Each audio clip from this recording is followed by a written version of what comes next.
Hoy más que nunca está el tema de la resiliencia.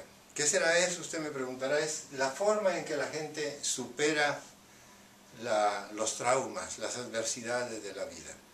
¿Por qué es el tema actual? Porque usted sabe que vivimos un mundo de violencia, donde tenemos enormes experiencias multitudinarias de gente que ha vivido experiencias terribles. Concretamente, Ingrid Betancourt, que estuvo 6 años secuestrada en la selva en Colombia.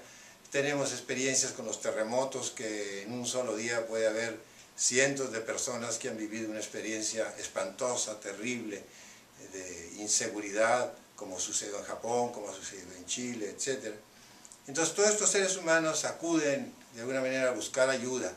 Entonces nos encontramos con algo muy importante. ¿Cómo superan el trauma? Por ejemplo, la gente que es secuestrada, la gente que es asaltada, la gente que sufre una catástrofe de alguna manera de la naturaleza.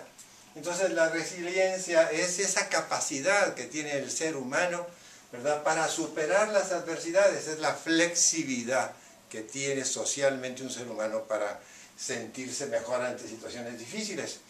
Todos tenemos de alguna manera experiencias malas, negativas en la vida.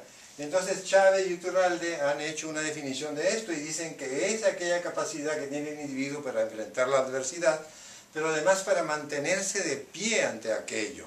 De alguna manera ser perseverante y tenaz a pesar de ello, y tener una actitud positiva, tener acciones de alguna manera que le permitan avanzar en contra de la corriente. Esta condición tan frecuente que vivimos en las víctimas de estas experiencias nos habla que existen sujetos que tienen esa flexibilidad para adaptarse a situaciones totalmente de horror, totalmente inaguantables e insufribles.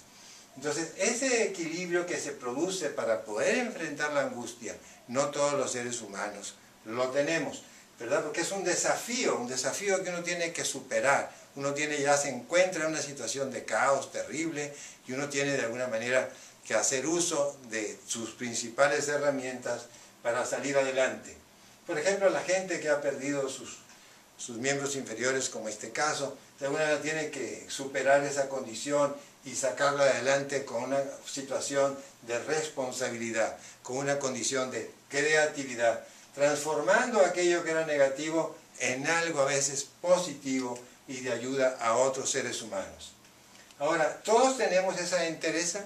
La resiliencia también se puede traducir como seres que tienen entereza.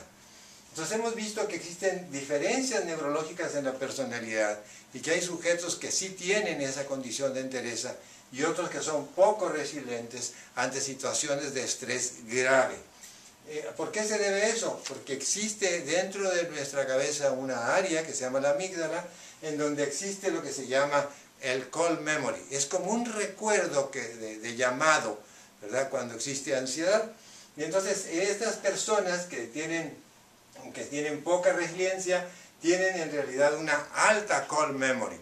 ¿Qué significa? Que pequeñas cosas, estímulos que les recuerdan el trauma, les provocan enorme cantidad de ansiedad, lo que llamamos el flashback. Por lo que existen diferencias neurológicas entre unas personas y otras, los cuales los hacen más susceptibles a tener estrés postraumático o no.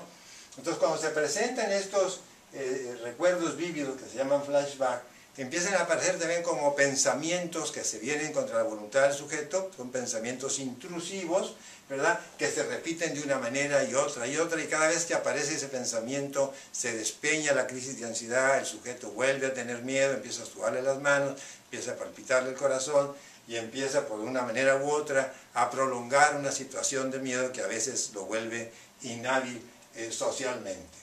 Si usted quisiera saber más sobre este tema, acuda a mi página www.drfidel.com, donde yo he escrito un artículo amplio sobre esta situación.